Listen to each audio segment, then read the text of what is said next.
Howdy, y'all. Caleb here. We are looking at the top Seraphon lists from this past weekend at GTs. So I went through and looked at all the different tournaments in BCP and picked out all the 5-game tournaments. Looked for the best Seraphon lists, and we've got two to highlight here today.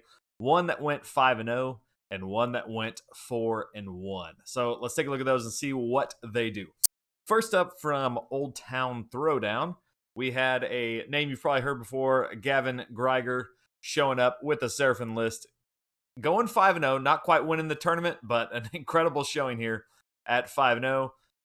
Let's see, he was third place, was down about 150 points on battle points. These games were scoring high numbers of battle points. I don't know exactly how this pack worked, but lots and lots of points floating around. But had an awesome showing for Seraphon, going 5-0 and podium at third place. The crazy thing is, which you probably saw on the thumbnail, he's taken a crazy list. So Gavin's been known to take some units in different armies that aren't exactly performing the best and go win a tournament with them. And he nearly did the same thing here, went 5-0 with, if you see at the bottom of this list, 3 Bastiladons with Ark of Sotex. All right, let's take a look at this list. So, we are starting with Seraphon. Thunderlizard is the constellation so that we get extra wounds on our monsters. We do have the damage reduction from Coalesced, and we can double fire. In this case, we'll be able to spend a command point to double fire the Engine of the Gods to get extra summons or heals or mortal wounds, depending on what you need there. So, grand strategy. Now, this is just showing you that Gavin is quite the gamer here. His grand strategy is continuous expansion, which is the Coalesce grand strategy, which means he's got to end up at the end of the game with 4 units on the table, at least 1 in each major quarter of the board.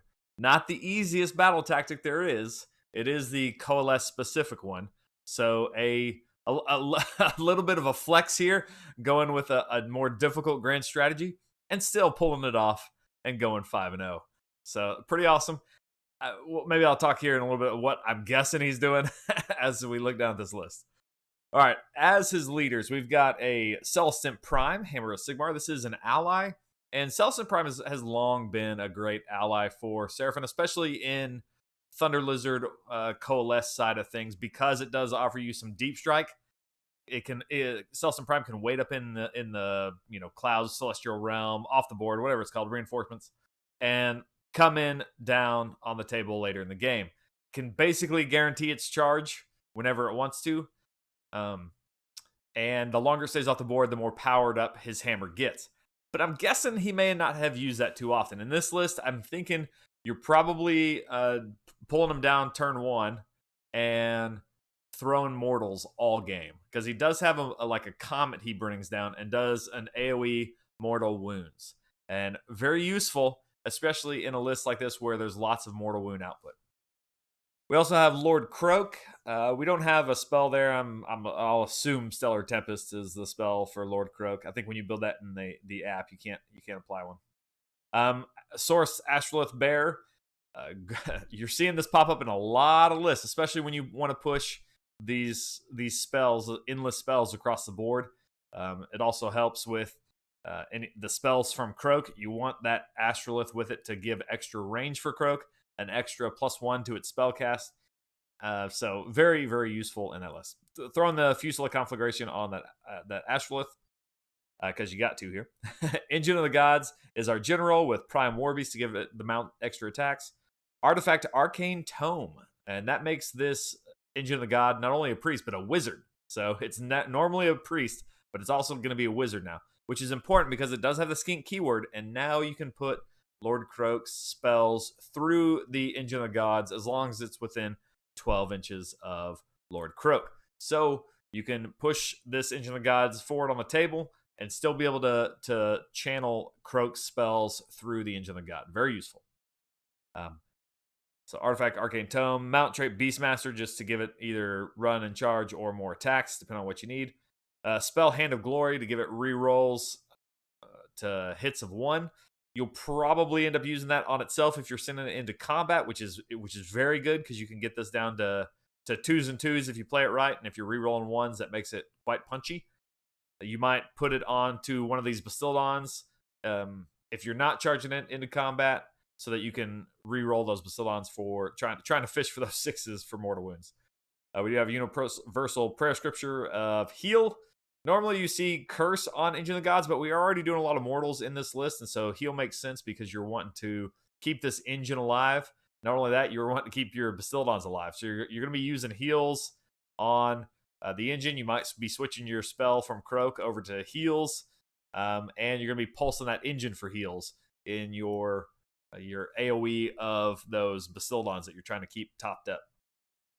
Your battle line are Source Guard to help protect Kroak, take some wounds off of him. 10 skinks, just your MSU battle line, providing a few little screens, not much of one, but a little bit to play the board. All 3 of those are in Expert Conquerors to give you extra board presence when you're on an objective. But then the real star of this list is those 3 Bastildons. They're so cheap now; they're 165 points each. It's getting down to the point where you don't mind taking them for those points. On paper they're not that good, but once you get them into, when you've got 3 of them on the board, you're rolling almost 60 dice, and 6s to wound are going to be mortal wounds. So it's, at that point it's weighted dice. You're going to punch through a lot of stuff with those mortal wounds. They're not going to do any other damage otherwise. Their tail will do a little bit, but that is, in this list, they're 12 wounds each on a 1-up save. So you've still got 36 wounds on a 1-up save for fairly cheap. It makes it really hard to get through those guys for certain armies. And especially when you're able to push out a lot of dice with chances for mortal wounds from those behemoths. So an interesting play. You've seen this list pop up a couple times at different tournaments and do pretty well. I think it does take a good general to pull that off, because it is a little interesting to play with. You really have to have a good play of the board, because there's not a lot of models in this list. You can get some summons from the engine, but that's super random. You can't count on that. So it does. You do have to play well with this list to make it work. Endless spells here. We do have the Horror Ghast, which is just a great spell. Especially, I really like it in Seraphon because we have ways we can push it all the way across the board pretty easy. It goes fast anyway.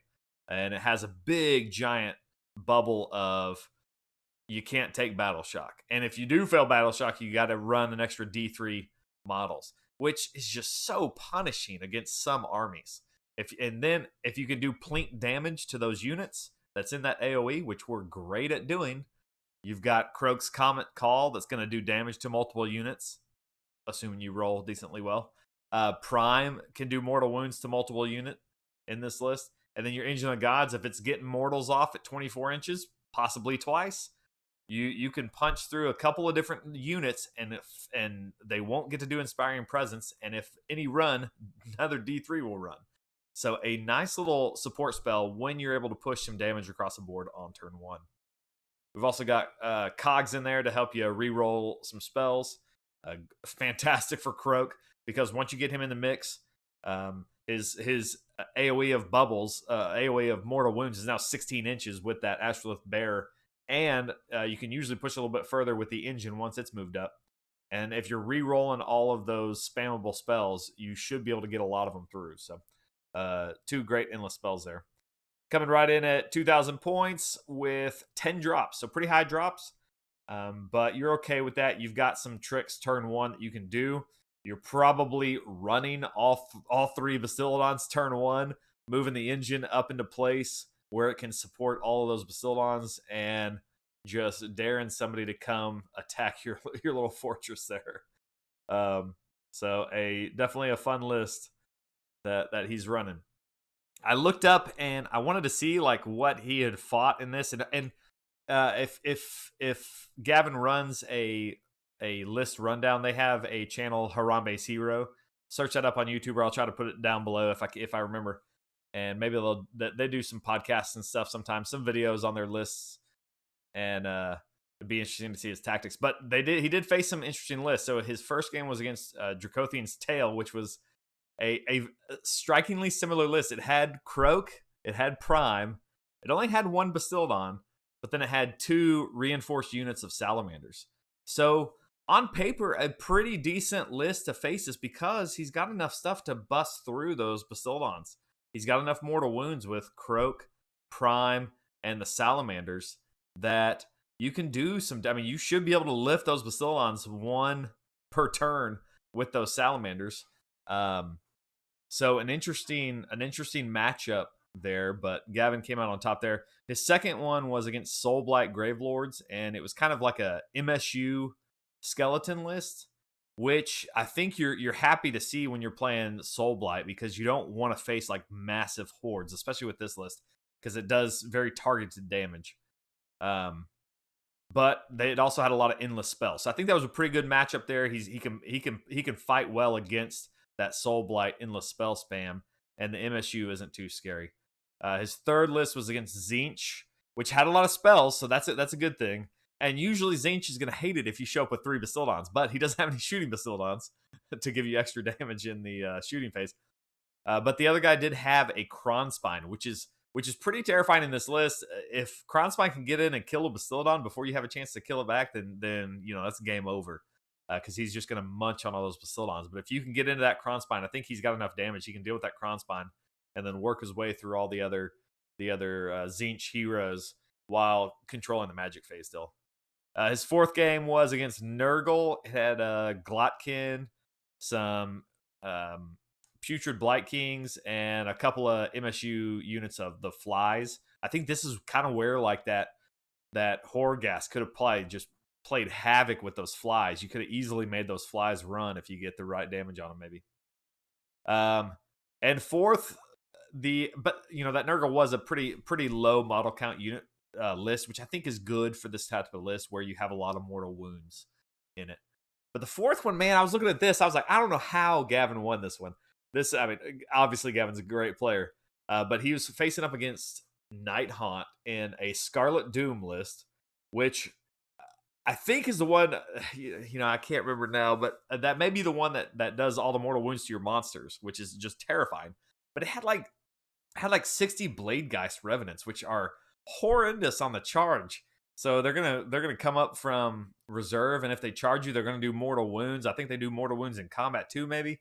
Just a really, really tough matchup there in game 5, but Gavin pulled it off and got a win with a pretty crazy, interesting list here. Lots of mortal wounds, but running the Arc of Sotex. Gonna have to move it up a tier in my ranking now. Thanks, Gavin. All right, good. Nicely done, man. All right, next list I wanted to highlight here.